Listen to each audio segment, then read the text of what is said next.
지구상에서 피바람만 부는 나라는 한국뿐인 전 세계 외국인들이 한국 와서 가장 소름 돋는 게 바로 대한민국엔 종교 전쟁이 단 한 번도 없었다는 사실입니다. 이거 그냥 좋은 나라네 수준이 아닙니다. 지금 세계 뉴스만 봐도 종교 때문에 나라가 갈라지고 선거가 뒤집히고 사람 목숨까지 오가는 일이 계속 터지잖아요. 그런데 한국은 이상할 정도로 조용합니다. 더 소름인 건 이 평화가 그냥 우연히 생긴 게 아니라는 겁니다. 오늘 이 영상 끝까지 보셔야 합니다. 왜냐하면 중간에 반전이 3번 나오거든요. 그것도 한국인인 우리가 모르고 있던 반전이요. 일본에서 난리가 났습니다. 최근 야후 재팬 기사에 한국 종교 문화를 다룬 글이 올라왔는데 댓글이 15,000개를 넘었습니다. 일본에서 한국 관련 기사 댓글이 15,000개 넘는 거 사실 보통 일이 아닙니다. 근데 내용이 더 충격이었어요. 한국을 비판하는 내용이 아니라 한국이 이걸 해냈다고 하는 경이로움이 대다수였거든요. 오늘 그 댓글들을 직접 공개하겠습니다. 그리고 왜 한국이 세계에서 거의 유일하게 이 구조를 만들었는지 제대로 파헤쳐 보겠습니다. 결론부터 말할게요. 한국은 종교가 약해서 평화로운 나라가 아닙니다. 오히려 종교 에너지가 엄청 센 나라입니다. 교회도 많고 절도 많고 성당도 많고 신흥 종교도 많고 종교 행사 참여 열기도 높은 편이거든요. 그런데도 내 종교가 너를 죽여야 한다는 식의 내전 구조로는 안 갔습니다. 이게 진짜 핵심입니다. 많은 외국인들이 한국을 착각하는 포인트가 여기에요. 한국은 겉으로 보면 굉장히 뜨거운 나라입니다. 정치로 싸우고 지역으로 싸우고 세대로 싸우고 남녀로 싸우고 댓글창은 늘 전쟁터죠. 그런데 정작 종교만큼은 희한하게 선을 넘지 않습니다. 왜냐? 한국 사회에는 종교보다 위에 있는 게 있었기 때문입니다. 바로 나라가 먼저라는 감각이었습니다. 여기서 첫 번째 반전이 나옵니다. 한국은 역사적으로 종교 박해는 있었지만 종교 전쟁은 없었습니다. 이 차이가 엄청 큽니다. 조선 후기 천주교 박해를 보면 정말 끔찍했죠. 신유 박해, 기해 박해, 병인 박해 같은 사건으로 수많은 신자들이 처형됐습니다. 이걸 보면 얼핏 한국도 종교 때문에 피를 받네 싶잖아요. 그런데 구조를 뜯어보면 이건 종교 대 종교 전쟁이 아니라 국가 권력이 체제를 지키기 위해 외래 사상과 충돌한 사건에 가깝습니다. 쉽게 말해 불교와 천주교가 칼 들고 싸웠다가 아니라는 거예요. 왕조 질서와 신분 체계, 유교적 국가 운영 방식이 흔들릴까봐 권력이 누른 겁니다. 그래서 이건 서양이나 중동에서 자주 보였던 종파 간 학살이나 내전 구조와는 결이 완전히 다릅니다. 여기서부터 이미 한국은 다른 길로 들어간 거죠. 그러면 서양은 어땠냐고요? 유럽만 봐도 30년 전쟁이 있었습니다. 1611년부터 1648년까지 종교 갈등으로 유럽 전체가 불탔어요. 독일 인구의 3분의 1이 사라졌다는 기록이 있을 정도입니다. 중동은 지금도 그 상처가 현재 진행형이고요. 인도와 파키스탄은 1947년 분리 독립 당시 종교 갈등으로 100만 명 이상이 사망했습니다. 이게 종교 전쟁의 현실입니다. 한국은 이 흐름에서 완전히 비껴갔어요. 이게 얼마나 드문 일인지 세계사를 공부한 사람일수록 더 충격을 받습니다. 자, 이제 진짜 사기급 반전이 나옵니다. 두 번째 반전입니다. 일제강점기. 보통 이런 극한의 시기에는 종교끼리 누가 진짜냐를 두고 더 갈라질 수 있습니다. 외부 압박이 심해지면 내부에서 서로 물어뜯는 게 인간 집단의 일반적인 반응이거든요. 그런데 한국은 정반대로 갔습니다. 민족이 흔들리니까 종교가 싸움을 멈췄습니다. 가장 상징적인 장면이 바로 3.1 운동입니다. 민족 대표 33인을 보면 특정 종교가 독식하지 않았습니다. 천도교, 개신교, 불교 인사들이 함께 들어가 있었죠. 이건 그냥 교과서 한 줄로 넘길 일이 아닙니다. 세계사적으로 봐도 꽤 특이한 장면입니다. 너 천주교야? 너는 불교야? 근데 왜 같이 만세 불렀어?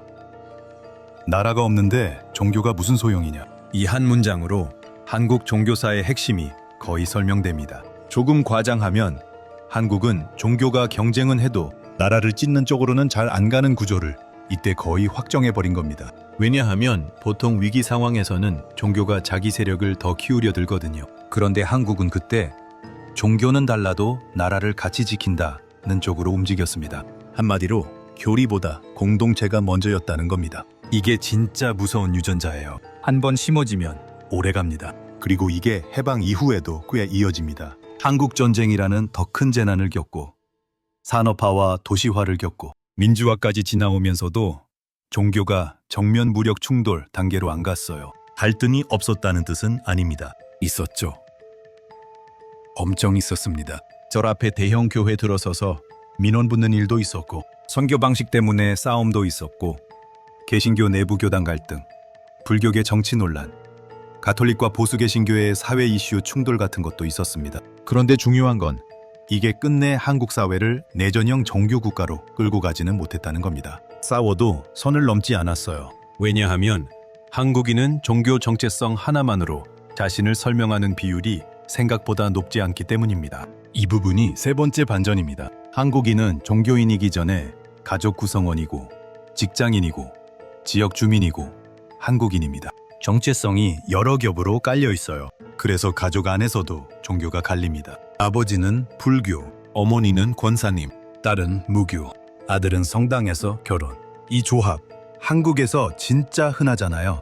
외국인들은 이걸 보고 되게 충격받습니다. 가족끼리 종교가 다른데 밥을 같이 먹는다고? 제사도 하고 크리스마스도 챙긴다고? 절에도 가고 성당에도 간다고? 한국인 입장에서는 너무 익숙해서 모르는데 이거 진짜 희귀한 풍경입니다. 실제로 한국은 종교 인구 비중이 꽤 높고 동시에 무종교 비율도 큽니다. 그러니까 한 사회 안에서 종교적 사람과 비종교적 사람이 섞여 사는 밀도가 높아요. 이러면 원래는 충돌이 커져야 하는데 한국은 오히려 생활형 타협이 발달했습니다. 너 믿는 건 존중하는데 나한테 강요만 하지 마. 이게 한국 사회의 비공식 헌법처럼 작동해 온 거예요. 자, 이제 일본 이야기를 제대로 꺼내볼게요. 왜냐하면 오늘 주제에서 일본 반응이 핵심이거든요. 그리고 여기서 나오는 이야기, 한국 언론에서는 거의 다루지 않은 내용입니다. 2027년 7월 아베 전 총리 피격 사건 이후 일본 사회는 완전히 뒤집혔습니다. 범인이 남긴 진술에서 통일교 문제가 터져나왔고 이게 일본 정치권 전체를 강타했습니다. 자민당 의원 중 통일교와 연관이 있는 인물이 수십 명이 넘는다는 사실이 드러나면서 일본 국민들은 충격에 빠졌어요. 그리고 2023년 일본 법원은 통일교의 해산 명령을 내렸습니다. 일본에서 종교단체의 해산 명령이 내려진 건 옴진리교 이후 처음이었습니다. 이 사건 이후 야후 재팬에서 한국 종교 관련 기사가 올라오면 댓글 반응이 눈에 띄게 바뀌었습니다. 예전에는 한국은 감정적이다, 시끄럽다 이런 프레임이 많았는데 요즘은 전혀 다른 반응이 나옵니다. 좋아요가 12,000개 넘게 달린 댓글이 있었는데 내용이 이랬습니다. 한국은 시끄러운 나라처럼 보이는데 이상하게 중요한 선은 안 넘는다. 우리는 조용한 척 했는데 정작 종교와 정치가 이렇게 묶여 있었다는 게 더 충격이다. 이 댓글 하나에 답글이 500개가 넘게 달렸어요. 또 좋아요 8,000개 가까이 받은 댓글이 있었는데 종교가 다른데도 같은 나라라는 감각이 살아있는 건 부럽다는 내용이었습니다. 이거 일본 댓글입니다. 한국을 부러워하는 일본 댓글이에요. 솔직히 저도 이거 처음 봤을 때 좀 놀랬거든요. 그리고 댓글 중에 이런 것도 있었습니다. 우리는 표면적으로 무종교 사회인 척 했지만 실제로는 특정 종교단체가 정치 깊숙이 들어와 있었다. 한국처럼 다종교가 공개적으로 공존하는 구조가 오히려 더 투명한 거 아닌가. 이 댓글 반응, 일본 사회가 스스로를 반성하는 내용인 거잖아요. 한국을 거울로 쓴 겁니다. 여기서 잠깐 멈추고 싶어요. 우리는 늘 우리 사회를 욕하면서 살잖아요. 정치 꼴 보기 싫고 종교인들 행태에 질리고 뉴스 보면 한숨만 나오고. 근데 밖에서 그것도 우리랑 제일 가깝고 제일 많이 비교하는 일본에서 이런 반응이 나온다는 건 의미가 있습니다. 한국이 의외로 대단한 나라일 수 있다는 거예요. 그것도 군사력, 경제력, 반도체 말고 같이 사는 기술에서요. 이 말 좀 아프죠? 우리가 당연하게 여기는 것들이 밖에서는 대단하게 보인다는 거니까요. 그런데 여기서 진짜 중요한 이야기를 해야 합니다.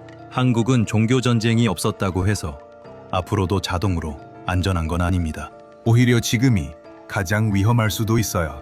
왜냐하면 요즘 갈등은 칼과 총으로 안 오거든요. 알고리즘으로 옵니다. 쇼츠, 커뮤니티, 카페, 댓글, 정치 밈, 음모론, 혐오 프레임으로 들어옵니다. 예전에는 동네에서 얼굴 보고 살았기 때문에 싸워도 적당히 멈췄습니다. 근데 지금은 온라인에서 저 종교는 나라를 망친다, 저 집단은 사회 악이다, 저쪽은 전부 세뇌다 같은 말이 너무 쉽게 퍼져요. 한번 불붙으면 오프라인보다 더 무섭습니다. 왜냐하면 사람을 인간으로 안 보고 집단 라벨로 보기 시작하거든요. 실제로 최근 국내 온라인 커뮤니티를 보면 이런 변화가 보입니다.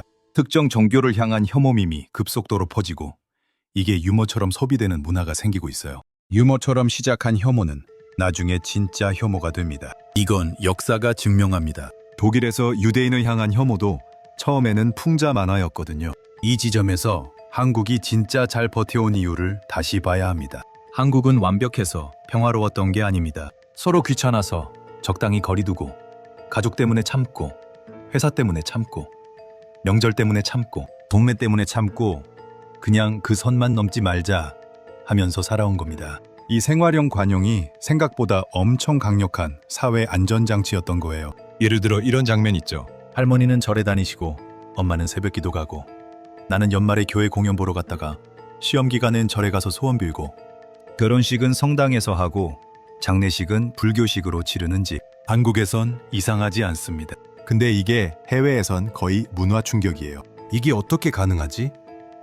가능한 이유는 단 하나입니다. 한국인은 종교를 믿어도 종교 하나로만 세상을 설명하지 않기 때문입니다. 이게 얼마나 대단한 거냐면요. 세계 곳곳에선 종교가 정당보다 강하고 혈연보다 강하고 국적보다 강한 경우도 많습니다. 한번 편 갈리면 끝까지 갑니다.